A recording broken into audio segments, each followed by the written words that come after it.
As the government of the United States of America is not in any sense founded on the Christian religion, as it has in itself no character of enmity against the laws, religion, or tranquillity of Mussulman, and as the States never entered into any war or act of hostility against a Mohammedan nation, it is declared by the parties that no pretext arising from religious opinion shall ever produce an interruption of the harmony existing between the two countries. That is quite ironic, given America's present-day situation. For those of you who are interested, that was Article 11 of the Treaty of Tripoli, which was signed by John Adams in 1797. And I think it's very interesting, personally, as America is not in any sense founded on the Christian nation. Of course, it has gone back on many of those promises, but you can't go back on a promise that was in the past, now can you? What I mean to say is, yeah, it is theoretically possible to say that, to break the promise that you're never going to go to war with a Muslim nation for religious purposes, but in all honesty, we haven't really done that.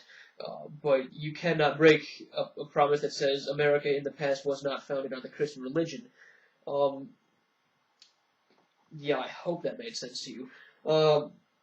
Basically, the reason I'm even bringing this treaty up is because I want to make the case that America is not, in fact, a Christian nation. There is nothing, I repeat, absolutely nothing in American early documents and laws and the Constitution or anything like that that indicates America as being a Christian nation.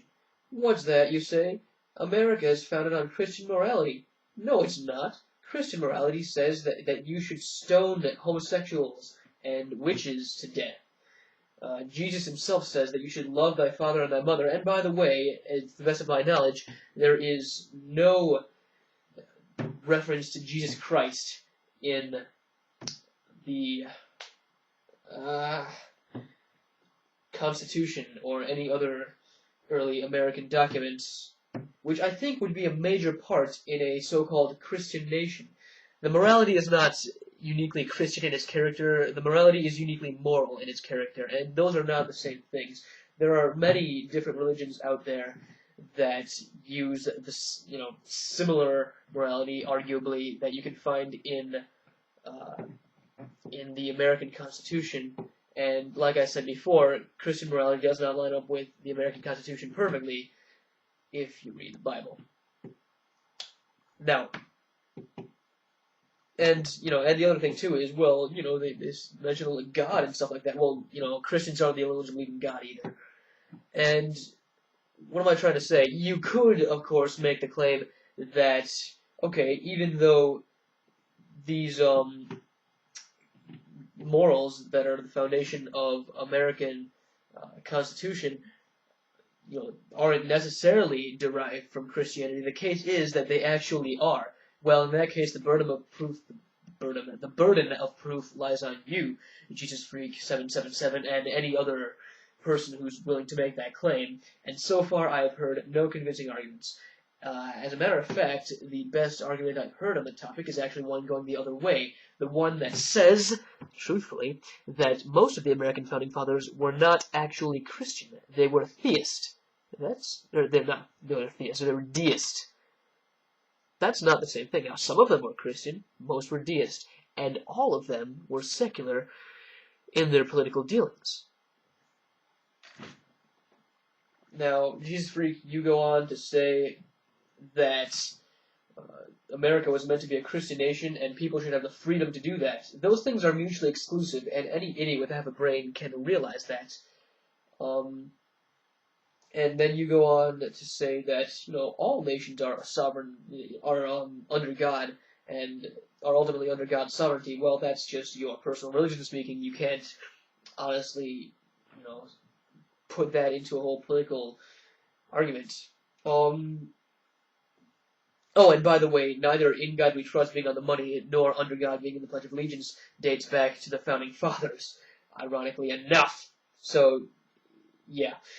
Now, how does this apply to the issue at hand? Federal Circuit Court in California ruling that putting under God is not unconstitutional. First of all,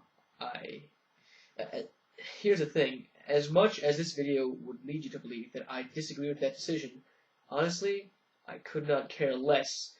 I know maybe like 5 people in my life, and I've met a lot of people, that actually take the Pledge of Allegiance seriously. I mean, whenever I start a new year in school, ever since elementary school, I have not said the Pledge of Allegiance in school, and everybody does it first, but as the year goes on, people stop saying it, and those who do say it half-assedly, and nobody actually fucking takes it seriously. So I think the atheist had some kind of wooden pole up his ass or something when he brought it to the court that that the under God should be taken out of the Pledge of Allegiance. That being said, what I definitely do not agree with is this: that a student should be able to be forced in schools to say the Pledge of Allegiance with under God in it, or even to say the Pledge of Allegiance at all. I personally don't say it, and all that stuff, but it is conceivable that a school might try to force a student to say so. I say it depends on the severity of the situation, of course. I mean, if they send you to detention for not saying it, well, big fucking deal. Grow a pair of balls and serve your detention. I've served shitloads of detentions for less than that. Yeah, badass. I served in a bunch of detentions in middle school. Yeah! But, and if the problem persists, if it becomes a big thing where they're threatening to expel you, yeah, take it to fucking court.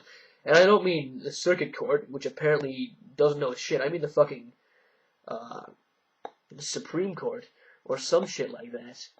I mean, I'll say this, it is an extreme shame that the circuit court upheld the school's right to oppress the students' freedom of speech. Now, I know you're not supposed to have freedom of speech until you're 18, and, that in any case, that doesn't apply to schools anyway, because schools have their own rules which you're supposed to follow, and they're not supposed to guarantee you your constitutional rights, and I understand that. However, what are public schools? Public schools are largely tied to the government. They are, they're run by school boards. They are governmental organizations. And if the government wants to impose rules that, limit your freedom of speech and other freedoms to a reasonable extent where you can learn, that's fine. But there is no reason, absolutely no reason, that the government cannot limit the effect of those limitations to something which is ethical.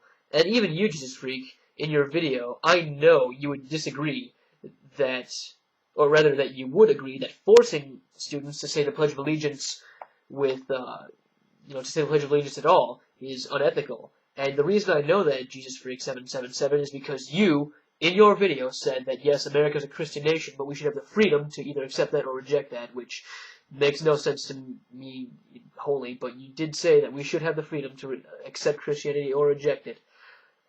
So if you were to not stand by the idea that a student can be forced to say the Pledge of Allegiance, at least with under God in it, then that makes you a hypocrite, good sir. And, if the Supreme Court rules against the favor of the student, or if the school persists in oppressing the freedom of speech to such an extent where they won't even let you acknowledge that there's no God, then America has a serious problem.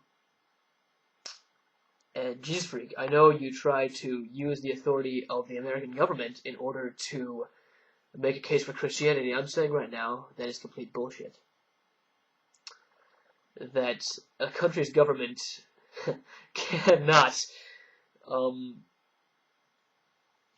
make a case, based solely on its actions for or against a religion. That is essentially an appeal to authority, which is a logical fallacy. Now, does this country's actions affect us? Yes. Should we be concerned about this? Yes. But don't try to use them to justify your petty point of view. This has been the Insane Bastard. Peace out.